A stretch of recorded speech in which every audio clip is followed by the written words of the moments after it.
Live. Hello, everyone. Welcome to AMA number 33 with Gogoro. Today we have our guest, Horace Luke, who is in Taipei, Taiwan. And we have a very interesting AMA today. So thank you everyone for coming, and sorry about the delay we had last week. How are you doing? Doing good. Thanks, Mo, for having us.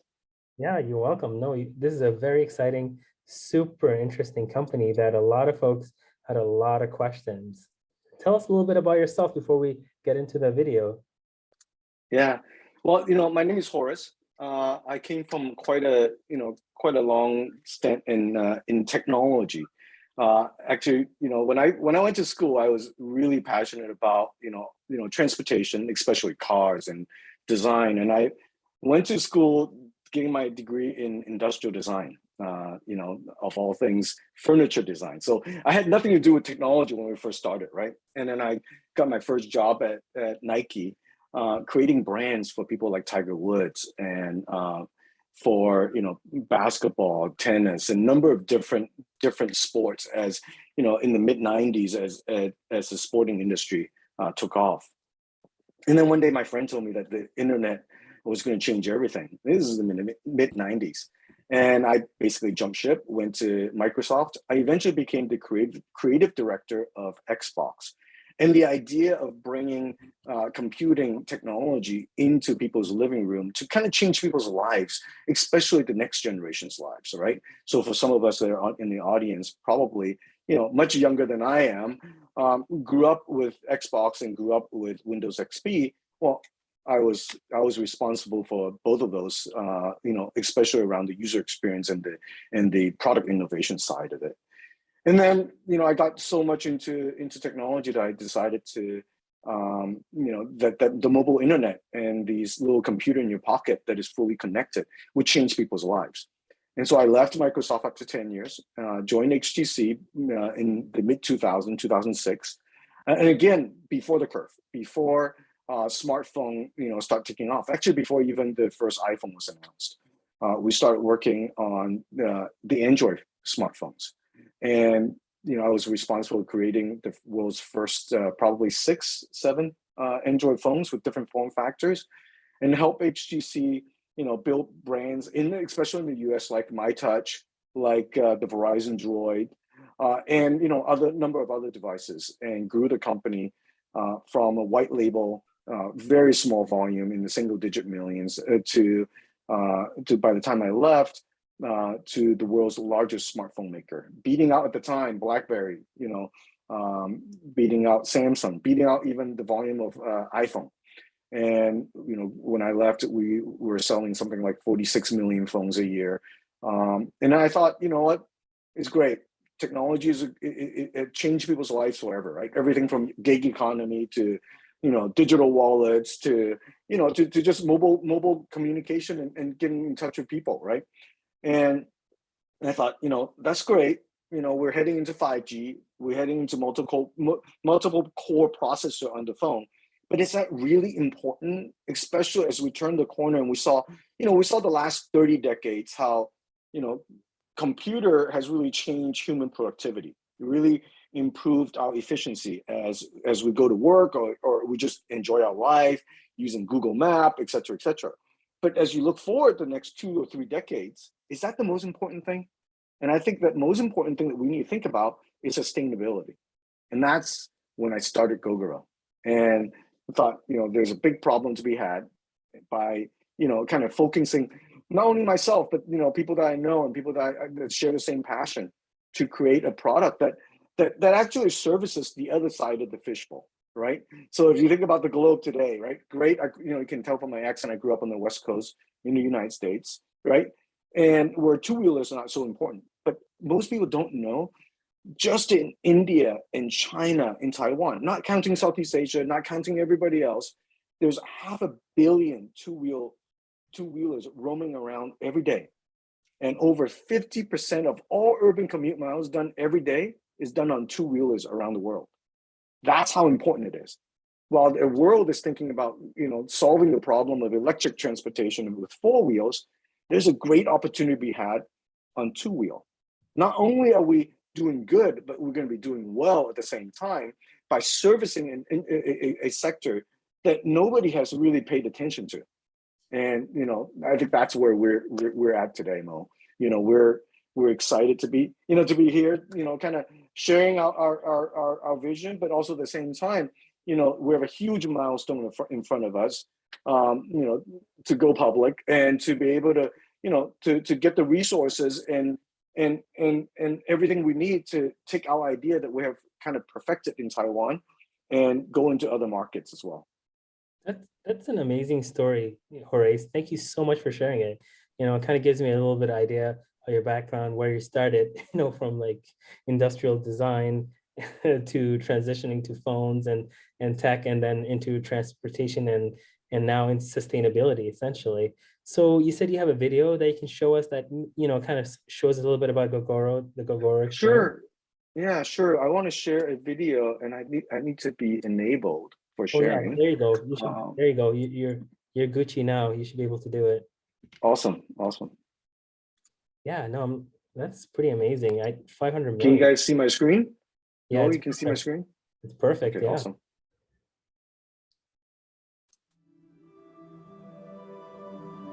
Energy is at the center of all human innovation. For decades, people have been trying to figure out how we can help it do more, stretch it further, make it more sustainable, and reduce its impact on the environment. If you're 30 years old today, you've already experienced a 50% increase in global CO2 in your lifetime. Much of it comes from vehicles we depend on every day. Addressing that challenge head-on is the key to make mobility smarter, vehicles more efficient, and our cities more livable, today and for generations to come. But to make vehicles cleaner, we have to make energy smarter. Gogoro started with a simple question. How do you make riding electric a reality for millions who rely on two-wheelers every day in the world's most crowded, sprawling cities? How do you unlock its full potential for them? Think about it. Over 500 million two-wheelers in urban areas, riding over 1.5 trillion kilometers a year. But less than 10% of those riders have access to safe, reliable, convenient electric power. Around the world, nations are setting bold goals for transitioning to cleaner energy. And with that, hundreds of millions of two-wheelers will need to be electrified in the years ahead. But in today's urban center, traditional plug-in charging just doesn't work. They need something better. We've pioneered the world's most advanced, portable, smart battery and an intelligent, scalable swapping infrastructure to do just that.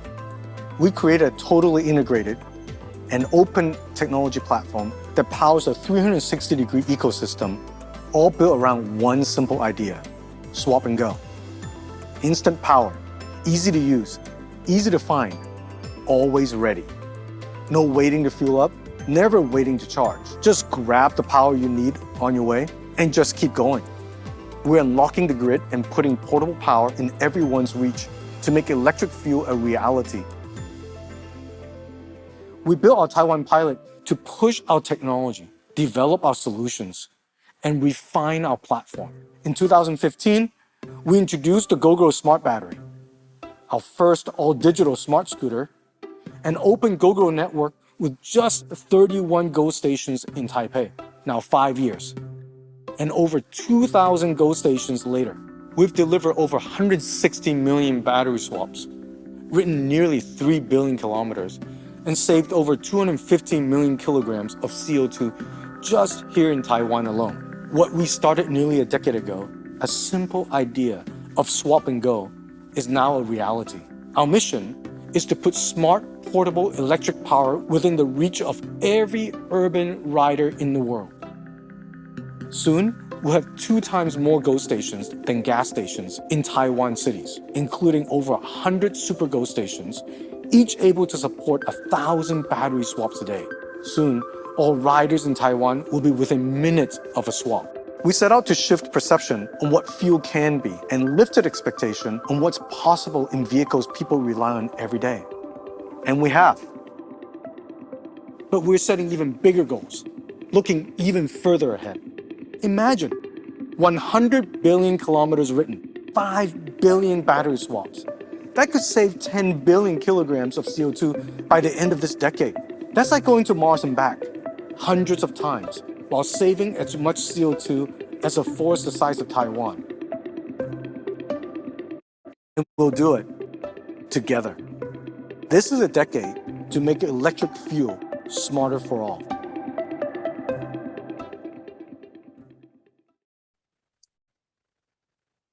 Wow.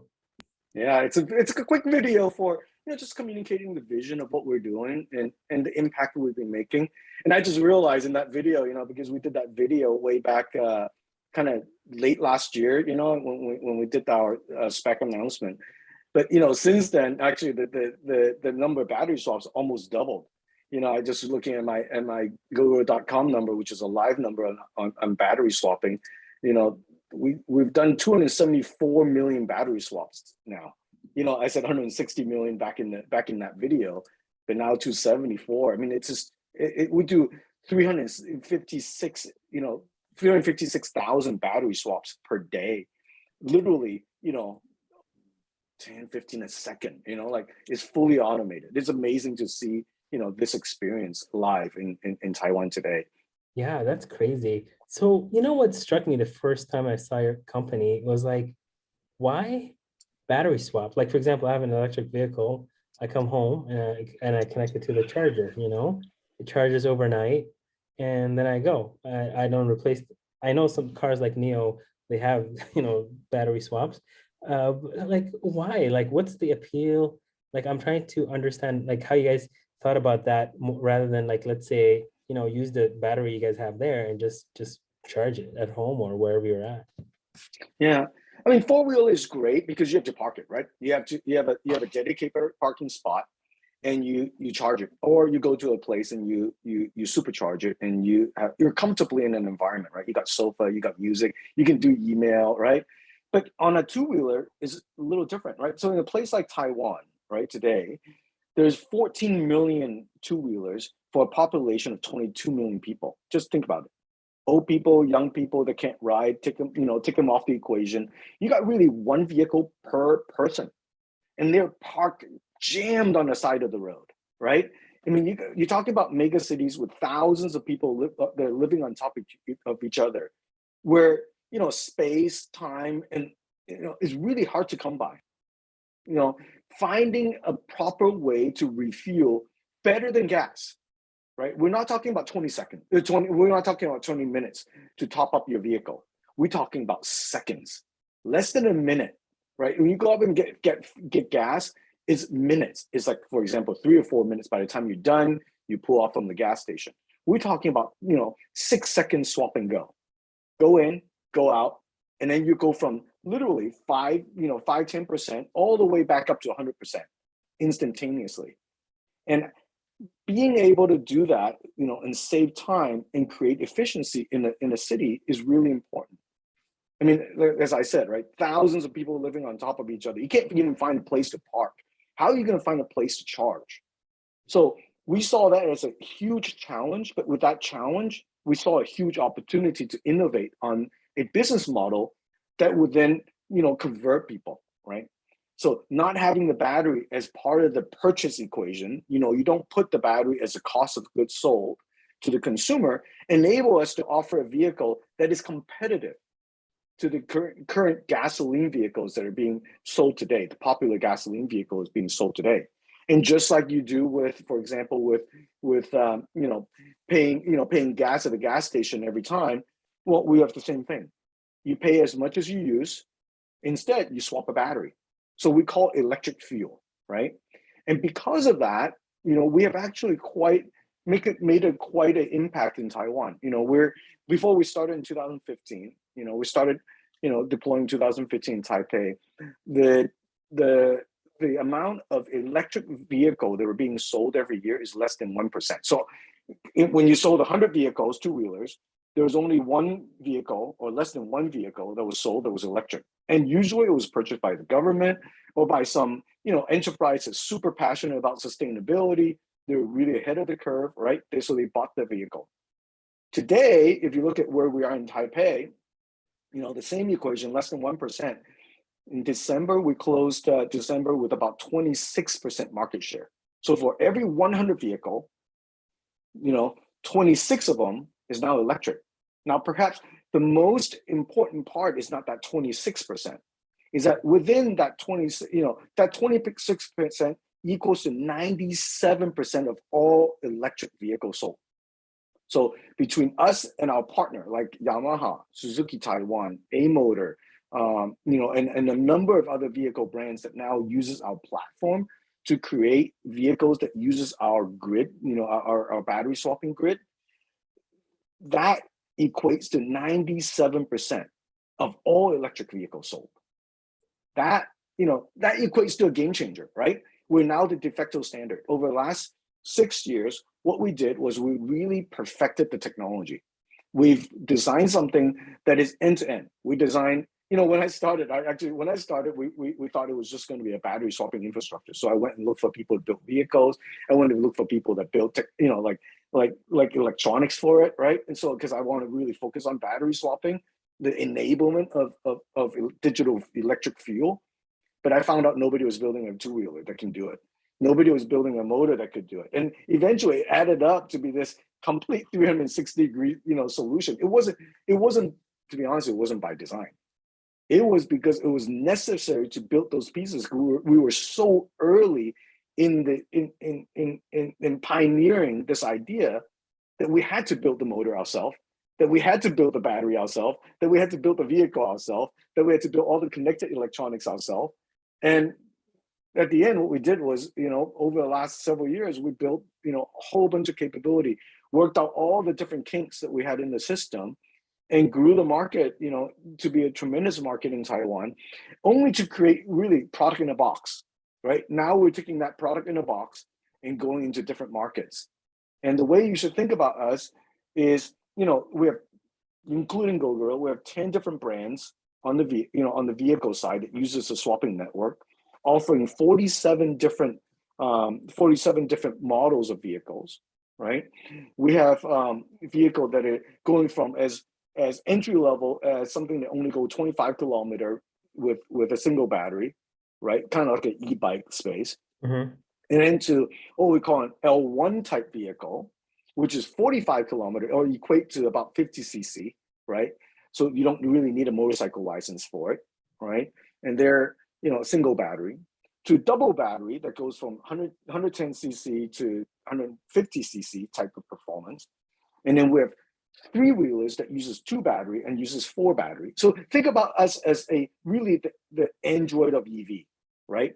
We are creating technology. We are creating a connected infrastructure that allows electrification of 2-wheelers and 3-wheelers to happen, but not only with our own brand, but with partner brands such as, Hero MotoCorp in India, which is the largest 2-wheel maker in the world with 40 countries, with a footprint of 40 countries. With Yadi, which is the world's largest electric 2-wheel maker.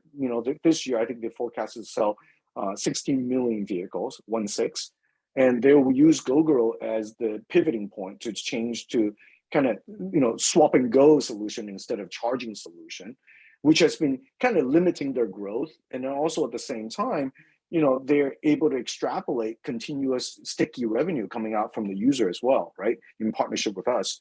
And then Dachangjiang, which is the China's largest ICE gasoline 2-wheel maker, together will enable them to build vehicles that actually uses our platform, and not only uses our battery swapping, but our connected system, our digital drive system. So, for example, one of the things that we did, always call it digital drive system. The reason why is because we sold the first vehicle back in 2015. I think my mindset is more like a smartphone than a vehicle maker. So one example is several months back, we launched, we deployed rain mode for the vehicle. So it detects whether or not it's raining nearby, and it asks you, do you want to actually enable rain mode? And if you do, the traction system becomes, kind of more timid, so you don't get it, you don't, when you squeeze your throttle around the corner, it doesn't let you fishtail out, right? The very first vehicle that we sold got that update back in 2015, right? And that backward compatibility as well as forward compatibility is what we're all about. So the cabinet you see behind me on the wallpaper, that cabinet is our third generation cabinet. We have built, what we call Go Station. We built 3 different generation now. We've also built 3 different generation of battery. And then we built 47 different models of vehicle. But guess what?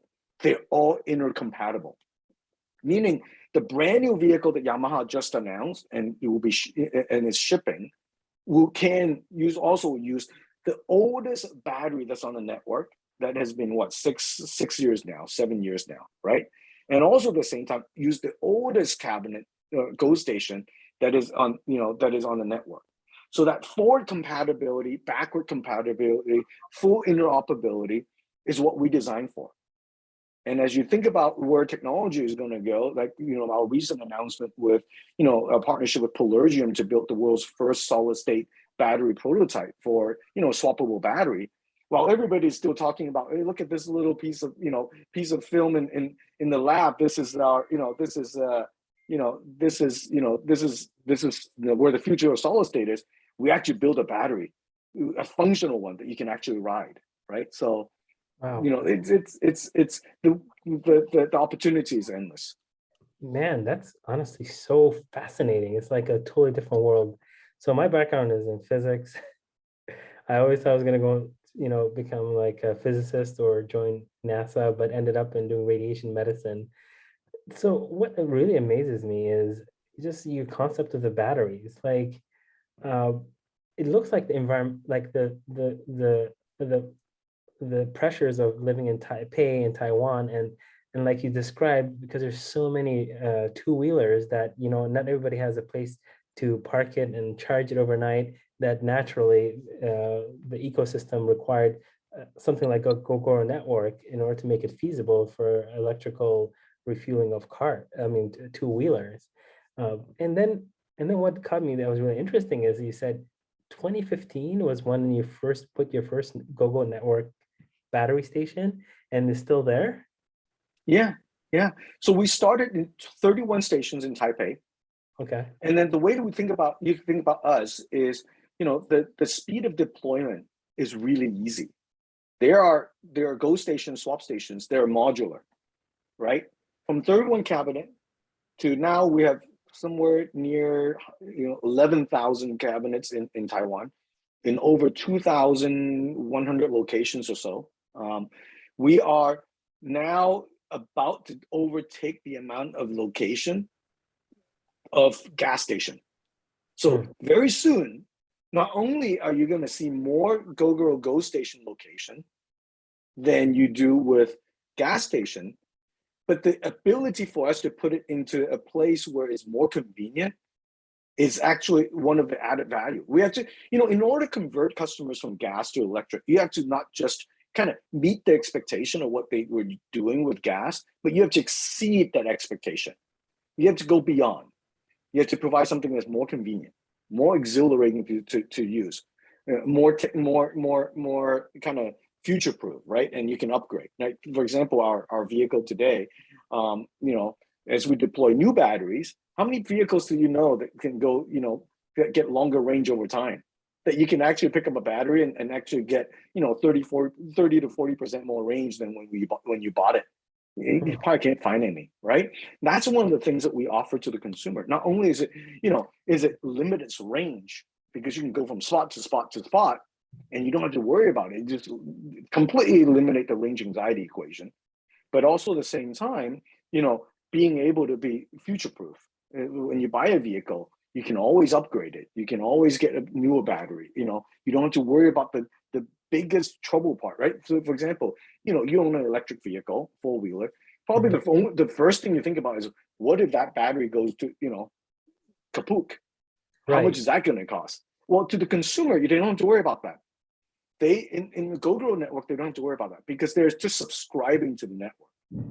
When the battery is not very performant on the one that they picked, they just put it back in the cabinet and get another one, right? So they don't have to worry about it. And that's where we come in, because our batteries come home to the Go Station every day. You talked about the fact, Mo, you study physics. we have a lot of physics and mathematicians in our company. We have people from that worked at CERN, right? Looking at this battery network as a neural network, we know exactly from the behavior of when people put the battery back in, how much has been used, and then we can predict when people are going to come back and actually be smart about when to condition the battery, when to charge the battery, when to top up the battery, which battery to go to who. So we have a machine learning. The most amazing thing, most people think, oh, battery network, put one in and get one out. No, that's not as simple as that. To make sure that we have a great user experience, a great customer experience for the consumer, we actually do a lot of analytics in the background. Every time you put a battery in, we learn from that behavior and we improve on that behavior and create that mesh of basically of convenience for you. So when you drive or when you ride up, that battery, we can predict when is Mo going to come back, and then when he comes back, when is he going to get that, and what kind of battery should we give to him? If you're a guy that loves to squeeze that throttle hard, you're going to get a battery that is performant because I want to put a smile on your face.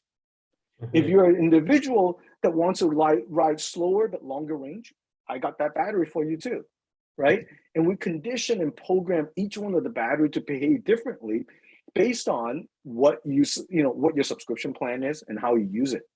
And so that's the magic behind it. It's not just the battery swapping, but it's the ease of convenience of for the consumer, ease of convenience for the deployment. I talked about, in one of the city we went in, we deployed as much as 19 different locations over a weekend.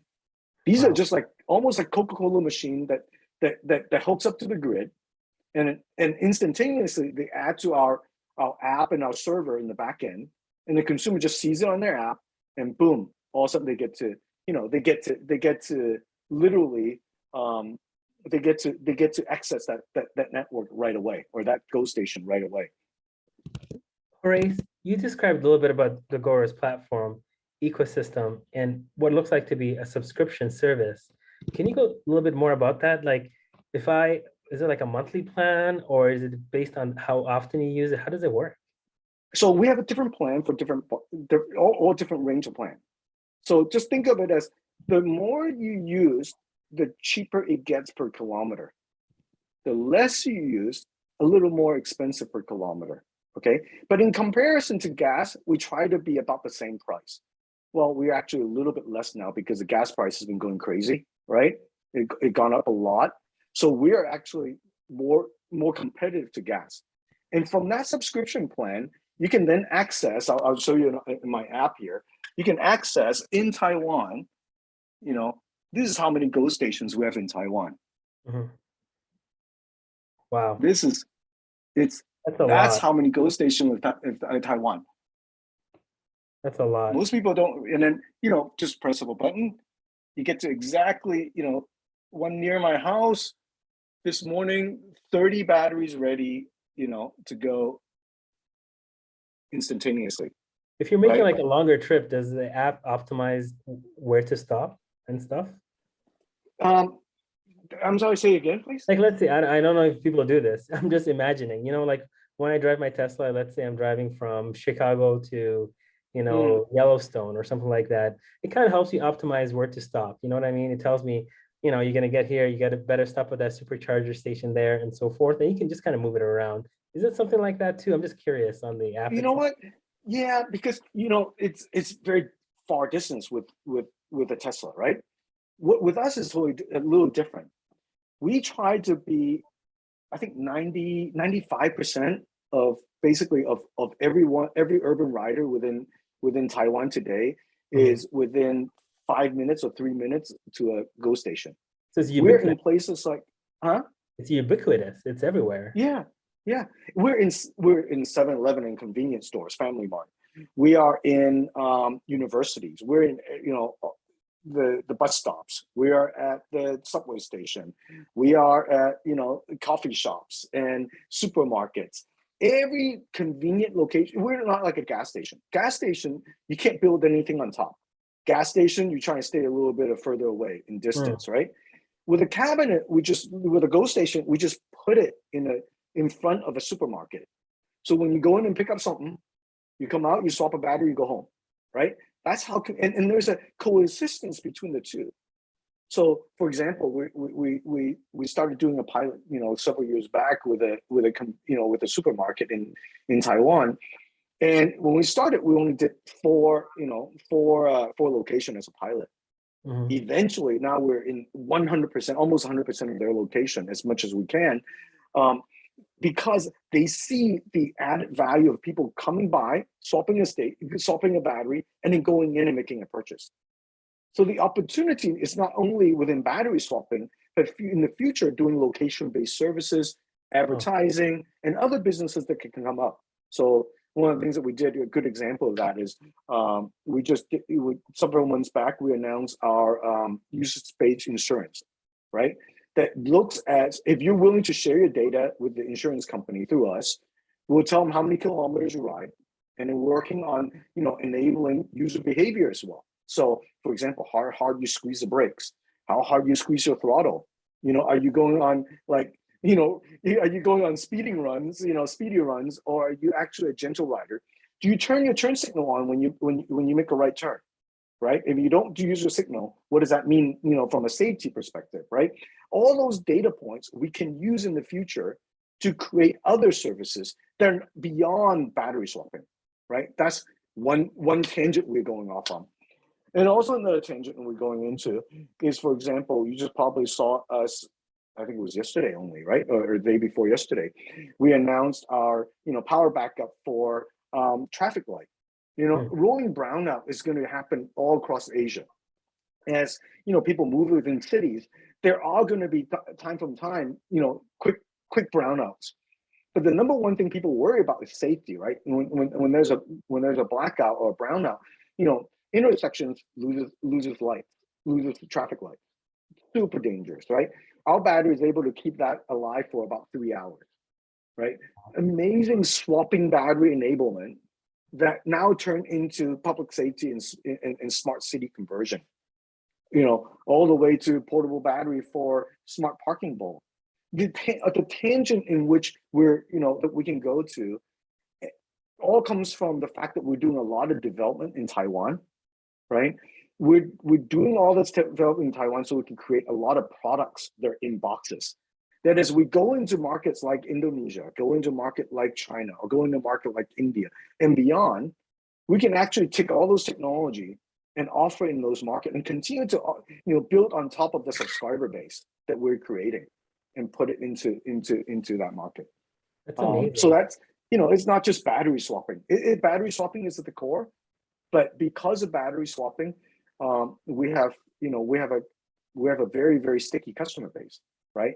Unlike a super app, or unlike any kind of app, even if you're talking about your Uber app or other apps, right? You have choices, right? You can choose from A or B. Well, buying a Gogoro, you use it one network, right? You connect it to that network, and that no matter if your vehicle is being sold firsthand or secondhand or thirdhand to somebody else, as we deploy batteries into the network, that battery is continuously extrapolating revenue from subscribers, right? And that's kind of how we should think about our business opportunity. Oh, that's great. Thank you for explaining the battery in detail. As someone who was in physics, studied some material sciences as well, like how long do these batteries last? Like what's the degradation? Because since 2015 you've been there and you're telling me you're constantly updating these batteries. They're like some sort of smart batteries. How long do they last actually? Well, actually, we see our batteries. We've been now 7 years in the network. It went way beyond our accountant's first estimation on depreciation. We're seeing the battery on the first battery that we deploy in the network still performing in a reasonable, healthy way. Wow. On the newest battery, we've learned a lot since then. On our newest generation battery, we're seeing 12 years or beyond on the battery, right? And again, it goes back to the fact the battery comes back and we are real-time conditioning these batteries, topping up the charge on these batteries, knowing the temperature of these batteries, and knowing exactly how to extend the life of these batteries, right? You got, that's the first part of it.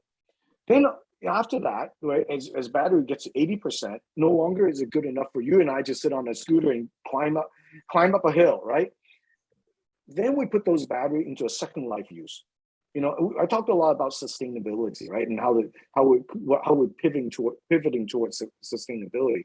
Sustainability is not just about like just electrification of transportation, but it's about how we take minerals and resources from the ground and extended life and use case of those resources.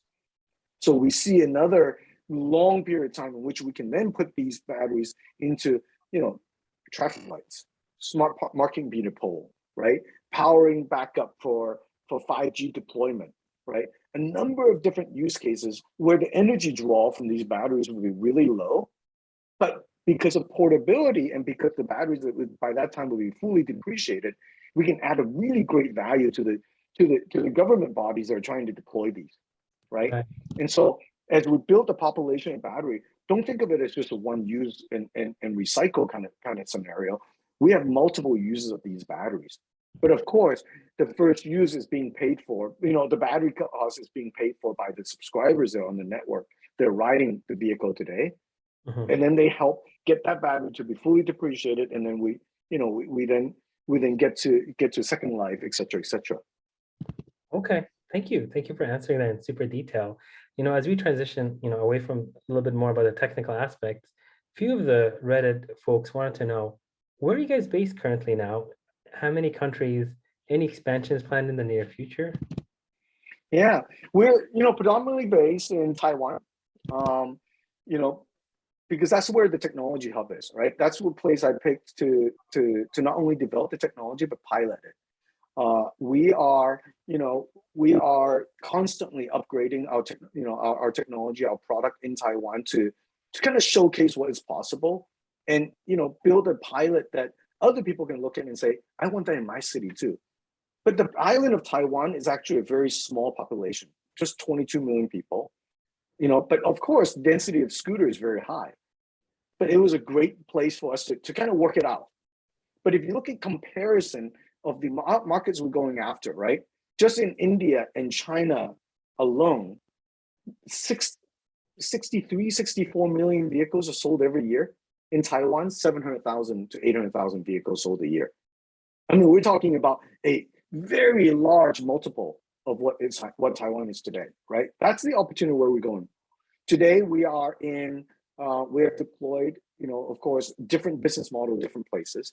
In Germany, in Europe, we have sharing with Tier, using our battery swapping as a refueling. There's several thousand vehicles there. We are in Korea because B2B delivery, for the food takeout is a huge opportunity there. So we're in Seoul in Korea. We're in Japan in a tourist island, doing rental, just to kind of test the market there. We have a pilot in Indonesia with the Jakarta, government, as well as Gojek and GoTo, which is the largest, technology company in Indonesia. They have 2 million riders on their network that's looking to convert to electric over the next 10 years. And then the government of Indonesia, including the president, Jokowi of Indonesia, is so excited about battery swapping. There was a press event several weeks back where he actually swapped a Gogoro battery. So we started deploying in Indonesia already, in Jakarta. Okay. We're in 3 cities in China. We're in Hangzhou, we're in Wuxi, and we're in Kunming. And we're just getting ready for kind of the summer where the two-wheelers are begin sales, right? So our partner Yabi and Dachangjiang is getting their products ready for the summer. We are looking at other markets within Southeast Asia as well. But just to put it right, number 1, number 2, number 3 vehicle maker in the world, in the number 1, number 2, number 3 markets in the world, the opportunity is gigantic in front of us. The TAM is gigantic. And that's what we've been prepping for. We started in 2011. We developed the first set of solution, over the first 4 years, 5 years of our company's life. And then over the last 6 years, we've kind of perfected it. And then now for the next, decade is about commercialization, right? Taking our product, taking our technology, packaging it up, and profit in a box, go to those markets. That's amazing. Honestly, it's just super exciting, like hearing about it, I'm definitely going to travel to Taiwan, Taipei, just to see it, in person and see the Come on over. sea of people, with their two-wheelers. So another user asked, it's good. Thank you for sharing that there's expansion in China in those 3 cities. The thing they want to know is, how do the partnerships in China and India work? And what is the revenue share? Like, I guess they just want to know, like, are you guys working with some other players in China and India? Yeah, the idea is open platform. Today in Taiwan, we have Yamaha, we have Suzuki Taiwan, we have A Motor, we have PGO, we have a number of vehicle makers. And that model goes everywhere. We believe in interoperability. We believe in an open platform, right? But of course, we have to start somewhere. So for example, in China, we're working with Yadi and Dachangjiang, the #1 electric two-wheel maker in China, in the world, and also the #1 gasoline vehicle maker in China, to create a JV. So they created a JV that then will buy, basically use our technology to create vehicles that can use our technology of battery swapping. And the JV then purchases the battery, the Go station from us, as well as motor and other electronics. And for that, we extrapolate a hardware revenue coming from that. But ongoing revenue, think of it as battery as a service or a software as a service business model, where they then come back to us with a revenue sharing. So we extrapolate X amount of percentage of their revenue as a license to use our smart system in the back for battery swapping. That includes billing, that includes the machine learning engine that we talked about and the optimization engine that we talked about. And then also includes a lot of O&M and kind of operational tools and systems and reporting systems, as well as ticket system and warehouse management system that we created. So they in turn then share back some of their revenue, and that's what we get for. So for every battery that we deploy in that network, we continue to extrapolate revenue. It's not a one-time revenue, but over a lifetime of that, we get a software license model, all from a server that actually, the number of people that manages that is very few. It's all done in the cloud. So think of us as really a software model. Once we sell in, it's a software model, right? And the OpEx and the operation is then further reduced because everything is automated. So if you think about like gas station, right? I just talked about 2,000 something locations in Taiwan. How many people would there be in the gas station? Think about 2 shifts, 3 shifts. If it's 24-hour gas station, probably several other guys, right? 3 or 4 guys around the gas station. That's almost 10,000 people. We don't have 10,000 people in our network managing these cabinets. Fully automated. Consumer goes up, put the battery in, it analyzes whether you paid, how many kilometers you ride, what kind of user you are, and then it spits out 1 or 2 batteries for you, depending on your vehicle type, and then off you go. The only time that we really need to go and see the cabinet is, for example, lubricating some of the mechanical parts, making sure that they don't, because they're in an outside environment, making sure they're okay. If we have water sensor, we have temperature sensors within the cabinet. We have even if somebody hits it with a car or somebody shakes it, the control center gets an alert. Our operator basically takes a phone, and they get an alert on their phone, and they just go out with a ticket and make sure the cabinet is okay. Everything is automated. We don't need a whole bunch of people managing the network. And that's how efficient this network is in deployment.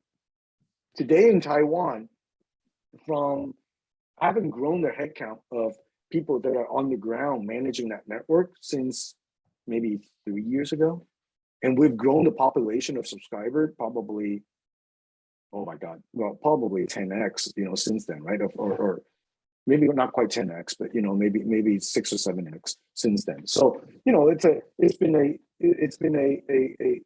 a great testing ground for us, and a lot, and what's amazing is that even with all the overhead on R&D, right? With the network running, we're very dissimilar to a lot of we're not similar to other EV players.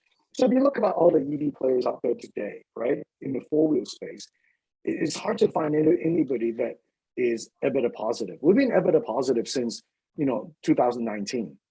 Wow. We just announced that we beat our last year's estimate. I mean, how many people do you hear beating estimates in this space, right? You keep hearing people kind of missing estimates.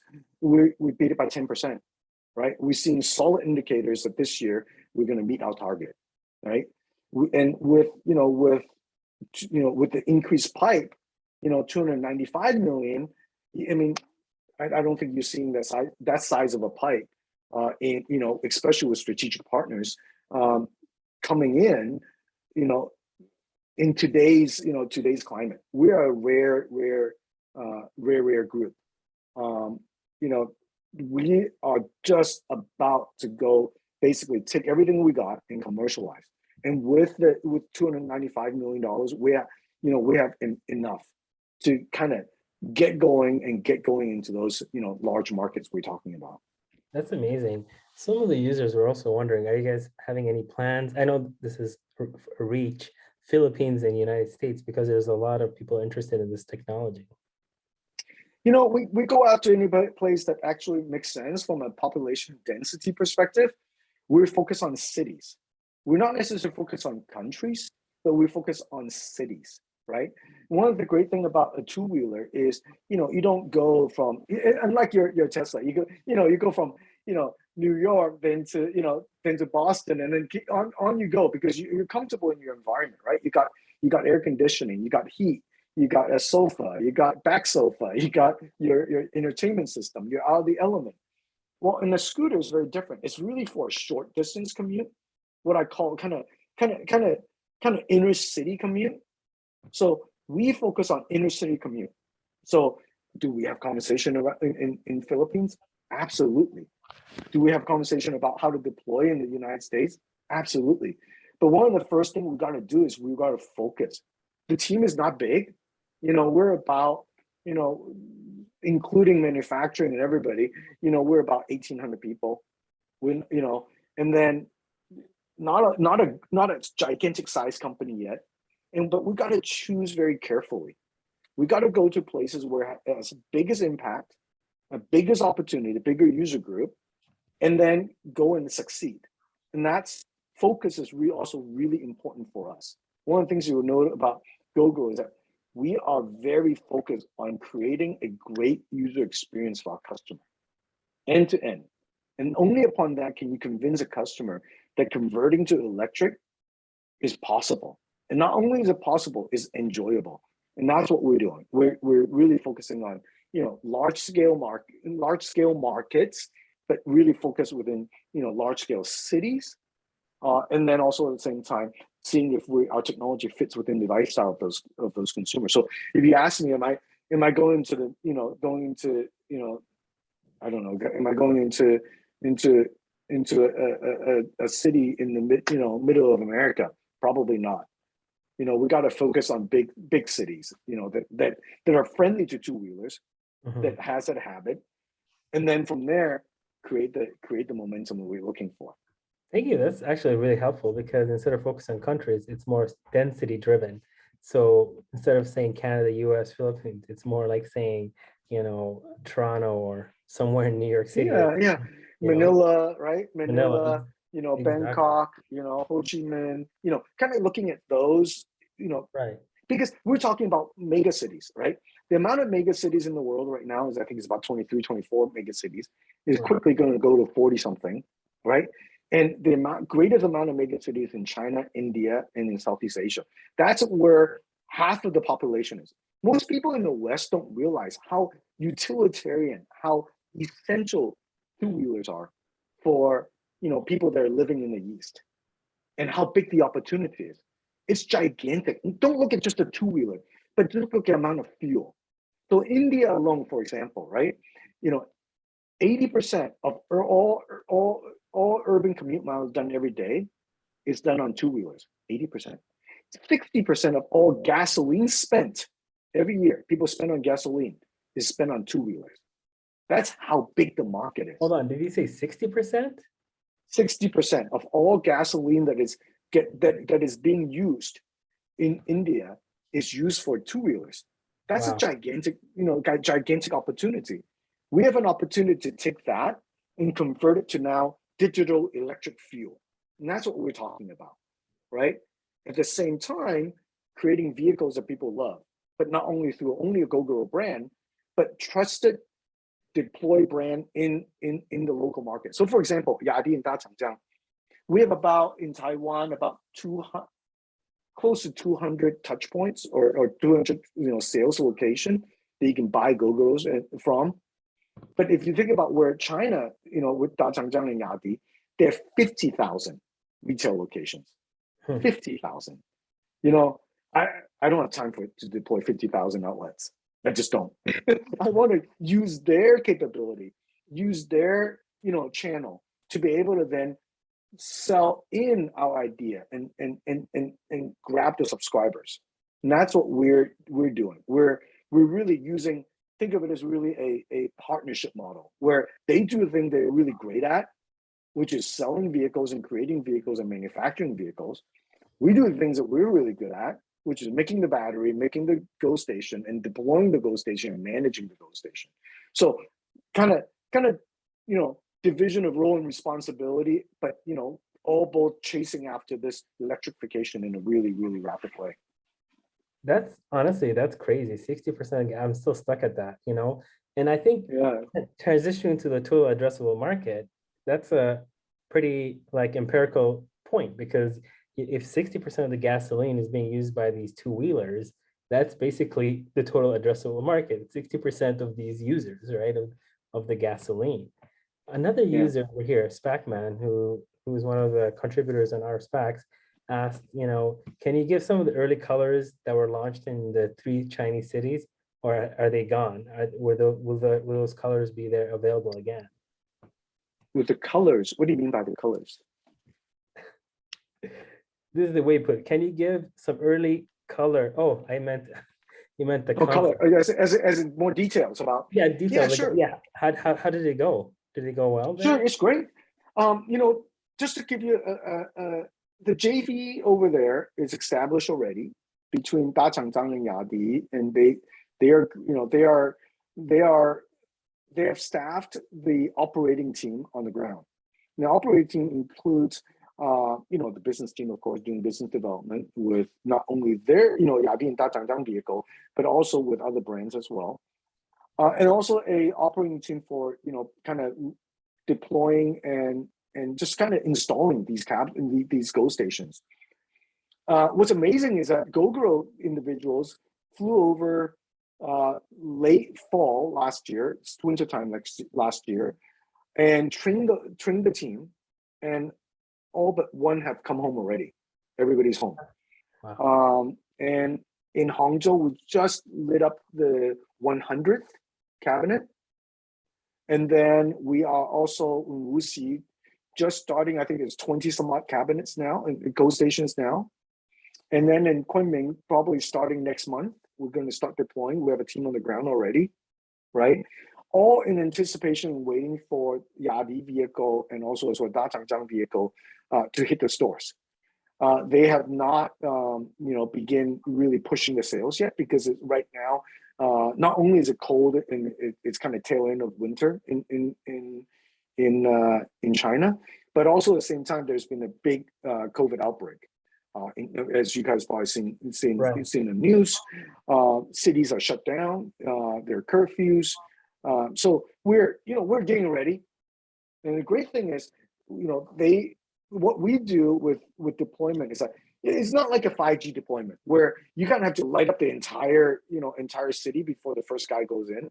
Like I said, in Taipei, we launched with 31 Go Stations, right?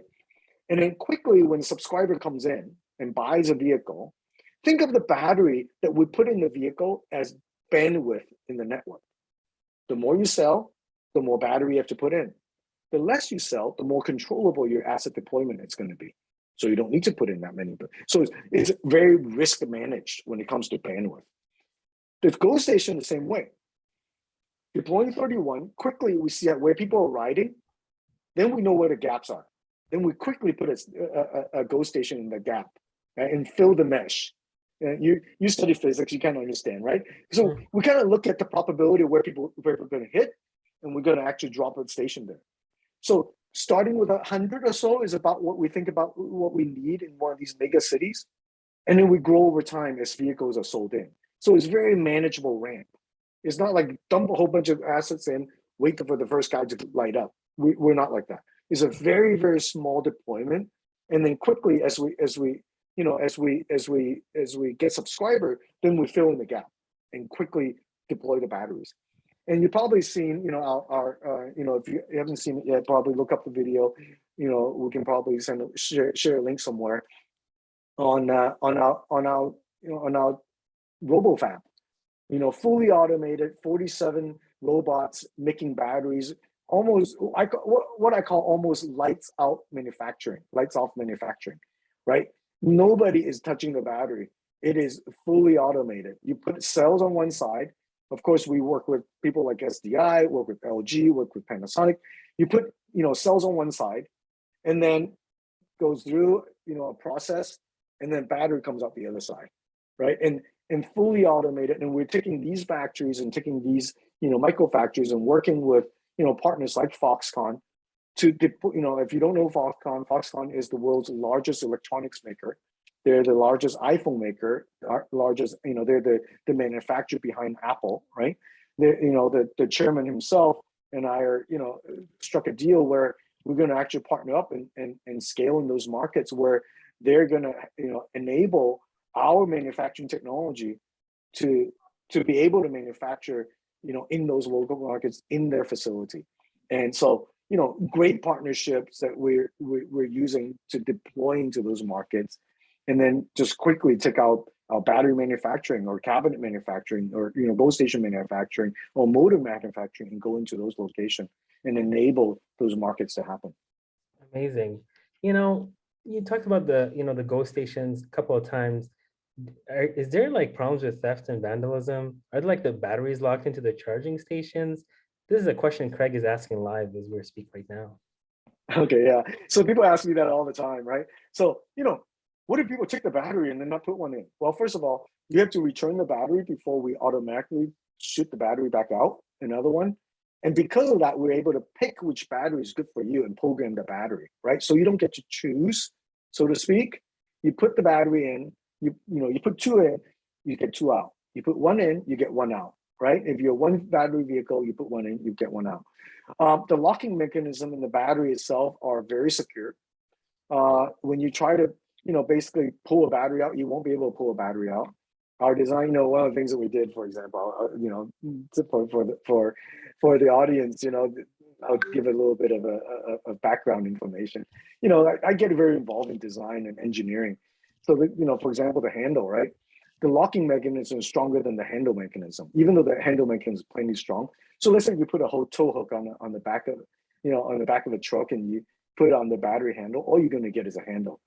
You're not going to get my battery, right? And then it's designed. I'm gonna try when I go to Taipei. But let's. And you're not going to get my Go Station either, right? They're bolted to the ground, and so and then it's designed to and end to end is designed to be really easy to maintain. So even if you yank the handle off the battery, I can actually replace the handle on site. Wow. On that battery. I don't even need to take the battery back to the warehouse to do it, right? That's how detailed of a design job we have done at Gogoro, because we know the environment that we're going into is hostile. So, for example, we have flood gauge on our cabinet, 30 centimeter from the ground. We know it's flooding before the government knows it's flooding. Wow. Seriously, we know a street is flooding before the government is flooding. So we actually, because we need to protect our asset, right? Even though it's completely waterproof, the batteries, IPX7, you throw it into a swimming pool, it's still, it's still okay, right? It's we designed it for the elements. I would say that, of course I can't say nothing can hurt it, but we try to prevent damages and prevent, prevent through design to go against the, elements in the environment, right? We deliberately put our cabinet next to the ocean side, where sea spray is spraying on top of our cabinets on our GO station. Why? Because I wanted to see how salt water affect the battery and salt water affect the station. I don't want to take a GO station and put it, like you said, in Jakarta, only to find out something could go wrong. That would be disastrous, right? And we've been using Taiwan as this kind of proving ground that this technology works, and that this business model works, this adoption works, this user experience works, this billing and management engine works, and everything works on the back end, right? So that now we're confident as we deploy, we only have to worry about business engineering, right? How do you deploy into those markets? How do you find the right partner? How do you make sure that we're working with the government in tandem so that we can deploy these infrastructure? And that's what we're going to be focusing on. Of course, we'll continue to innovate, continue to push the envelope, right? As you probably saw with the solid state battery prototype that we did, we'll continue to push the boundary. We're the largest, battery purchaser or energy cell purchaser of two-wheel swappable batteries today, and we'll continue to have a lot of partnership and a lot of innovation in that space to stay ahead. Seems like there's a lot of innovation going on with Gogoro. Brian Meads is asking, what kind of battery is it actually? Is it nickel based? Like, how does it store the electricity? Yeah, the battery is not battery today is NCM. It is lithium ion batteries. It is the same type of chemistry that's in your Tesla today. But we, through our own design, we're able to manage any thermal runaway or any abuse that is done to the battery. Safety is number one. Our first battery, from the very get-go in the field, has been focused on safety and durability and predictability of energy, kind of discharge, right? And so, our stations are also monitoring these batteries real time. Our battery uses, like I said, the lithium ion, and then we use an NFC communication protocol to the station. So the only connector on our battery is a big positive and a big negative and a signal pin. That's it. And the CAN bus and the communication is actually done through NFC, so that again, if you put it on the ground, you don't know if you're putting on sand, or you're putting on dirt, or you're putting on mud, or you're putting on dry ground and concrete. If you have little connectors, you can get jammed up, right? Big current, no problem, it'll go right through it. But a little connector to talking and communicating between each other, we need to make sure that we're bulletproof, right? Complete waterproof, complete element proof. And then the cabinet or the GO station itself is then monitoring that battery real time and talking back to the server real time. And so constant managing, battery temperature, inside the GO station temperature, optimizing charge rate based on that temperature, right? And so we know when to stop, when to hit what C rate on the battery charging. All of those comes in, to make that battery last really, really long. And that, the technology, but think of it, it's, we're agnostic to really the chemistry that's inside the battery, to be honest with you. What's amazing about that Gogoro, you shouldn't think about it as lithium ion battery. We buy it from SDI, we buy it from LG, we buy it from, Panasonic. We buy from whoever can provide a more affordable, more durable, safer, higher energy density, and more capable battery maker. But what's unique about Gogoro is that the BMS, the battery management system, both inside the battery and in the cloud and in our GO station, that extends the life and makes it longer lasting and more bang for the buck, right? Than any other maker. That's what we focus on. That's why we have a lot of scientists, mathematicians, and engineers working on today. That's amazing. Horace, thank you so much.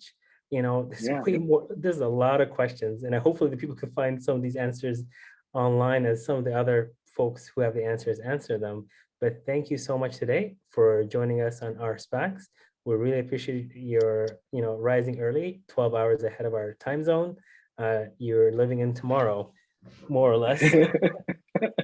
Any last information you want to share with our family here on our SPAC before hopefully we see you again on DSPAC as you successfully complete the transaction? Yeah, we got great support from our investors, right? Our initial investor, Dr. Samuel Yin from Runtex, one of the largest, one of the most successful individual in Taiwan, one of the early entered, entrepreneur into China, created the largest hypermarket in China, supermarket, beating out the likes of Walmart in China. It has been a great supporter of ours since day one, and it continues to be a great investor of ours. So we have a really great, strong investor base. Temasek, we even got investment from Panasonic early on, right? Sumitomo, Al Gore, Vice President Al Gore, through his fund called Generation, also as an investor, as well as our vehicle maker partners. There are several that came in this round, including Hero MotoCorp, that came into this round, and also Foxconn. Right, you can see everybody teaming up strategically, and then there's a lot of maybe other people in the thread, we're wondering if there are any curry flavor in this. No, there is no curry flavor that we gave to any of these strategic partners. Everybody came in the same term. Everybody came in because they're excited about this space, because we're unique. If you think about Taiwan today, don't think of Taiwan as a market today. It's a pilot. Our engine, Mo, you hit it right on. Where's your engineering hub and where are your guys based? Taiwan happens to be where we base and where we do our engineering. But what's amazing is that even with all the engineering, all the development, right, we're EBITDA positive today. We've been EBITDA positive. Yeah, and and it's rare, right? How many times do you find EV companies today that has a dream, that is EBITDA positive, that is beating expectation, that has strategic partner investing? That we are a very unique company. And the only reason we went to the SPAC route is because our storyline is very comprehensive. I'll use, some people say very complicated, some people say very, very comprehensive. I happen to think we're very comprehensive. Look, it took me it took me an hour to explain to you what we're doing. On a roadshow in a traditional IPO, you might get 20 minutes, 15 minutes. People don't have time to really dig into the details like your community is digging into the detail of what we're doing. Nevertheless, even looking around in New York or Boston, left and right, going, where are the motorcycle?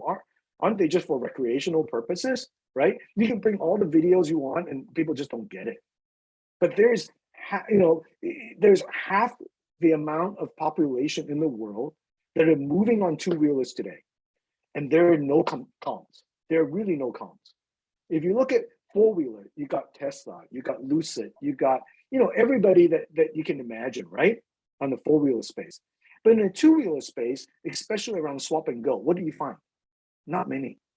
Because nobody took the hard work to do the hard work to develop the technology, to manage the network and create the solution. It just isn't there.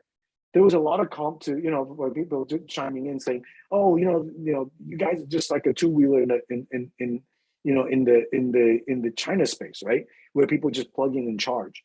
Well, no, we're talking about cities inside urban areas where thousands of people are living on top of each other. We are going to be the game changer. We've proven that we are de facto standard in Taiwan. We've proven that we're a game changer in Taiwan, and we'll take that into other markets. And really, it's the time for this electric transformation.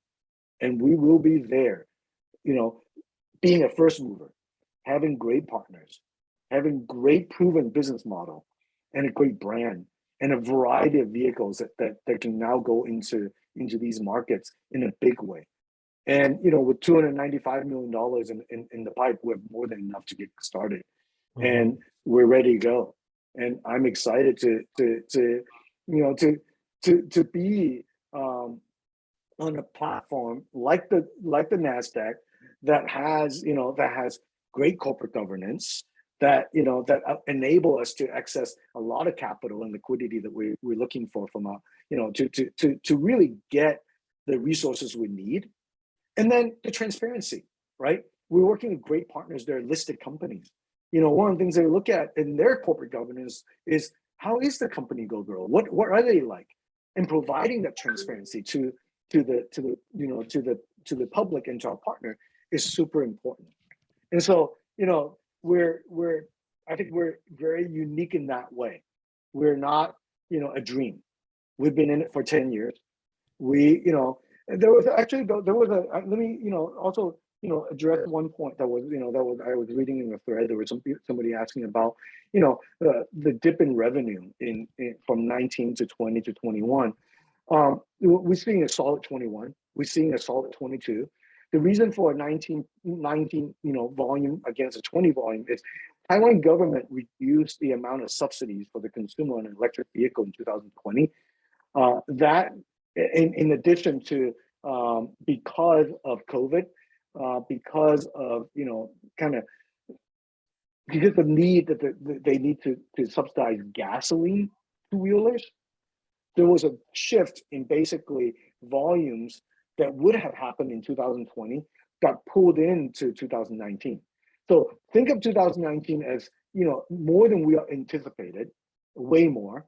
In 2020, it was because we experienced a, kind of late COVID impact, and also as well as, subsidy change. And that shift was, was where the difference is. We're seeing strong indicators we're going to hit our target this year, and we're ready to go. We're ready to go. Awesome. I really wish you guys a success on closing this transaction. And thank you so much, Luke, for providing all this technical information and background on Gogoro. I feel pretty informed. I had my questions here and there, but I think they were answered by everything you explained today. Hope to hear from you guys in the near future, and we wish you guys the best of luck. Awesome. Thanks, Mo. Thanks, guys, for listening in. Yeah, and everybody who joined in today, thank you for joining us in one of our most popular AMAs in a recent while. So thank you so much for all your questions. I know there was a lot of questions out there, but we tried to summarize them and answer the ones we could this evening. Hopefully we have Gogoro for a part 2 AMA in a few months' time. Have a good night, everyone. Take care. Take care. Thanks, guys. All Okay, right. Take care. bye. Bye-bye.